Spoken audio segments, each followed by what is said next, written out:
Queen Elizabeth II has been alive for more than 95 years, and she's held the crown for more than half of that, making her the longest reigning monarch in the history of the world. She's lived through over a dozen British prime ministers, 14 US presidents, and 20 Summer Olympics. God bless her, she's 95. That's a long-lived life. That's a life well lived.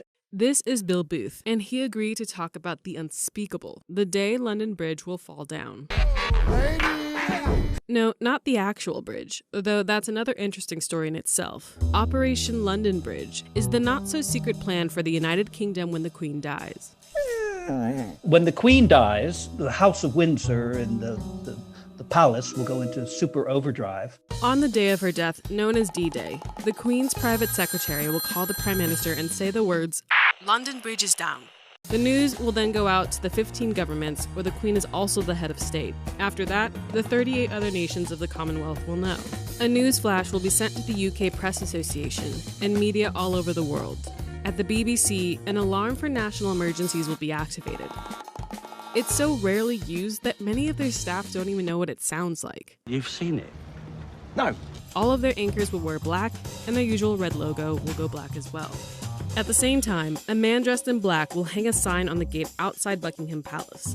The royals' website will also sport the same message, whatever that ends up being. All the flags will be lowered to half-staff, and bells will toll. Immediately after her passing, her son Charles will unofficially become king. He'll make his first speech as head of state that evening. This is the plan if she dies in London, but no need to fret.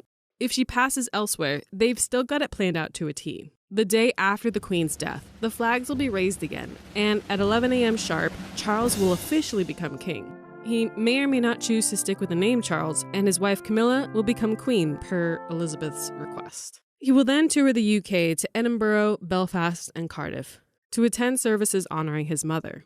Meanwhile, Westminster Hall will be closed for cleaning and funeral preparations. The Queen is coming. 4 days after her death, there will be a procession from Buckingham Palace to Westminster Hall, where she will lie in state for the next 4 days. Important people will be able to visit her first, then the normal people. The palace is expecting 500,000, a million people to visit her there in her coffin. Then there'll be a funeral, and then we go on from there. The 9th day is funeral day. At 9 a.m., the bells covered in leather pads will ring muffled tones. The coffin will be carried to Westminster Abbey. The funeral will begin at 11 a.m. Assuming the pandemic will allow it, 2,000 invited guests will attend, and the rest of the world will watch on their TVs. Everything will be shown except for the royals' faces during prayer. After the funeral, the Queen will go to Windsor Castle, where she will be buried next to her husband, Prince Philip, and her father, King George VI. God save the Queen. I don't think they'll be sobbing on the streets for the death of the Queen. I think that the tears will be shed and people will feel a moment and a passing, but I don't think they'll be gut punched. Brits overwhelmingly love the Queen, and the Queen loves them. I mean, she vowed to dedicate her whole life to them. I declare before you all that my whole life shall be devoted to your service. They like the tradition of it. They like the steadfastness of it. They like that they come from a place, even with a monarch that had like parliaments and rule by the people for centuries. They like their history, and she is the living link to history.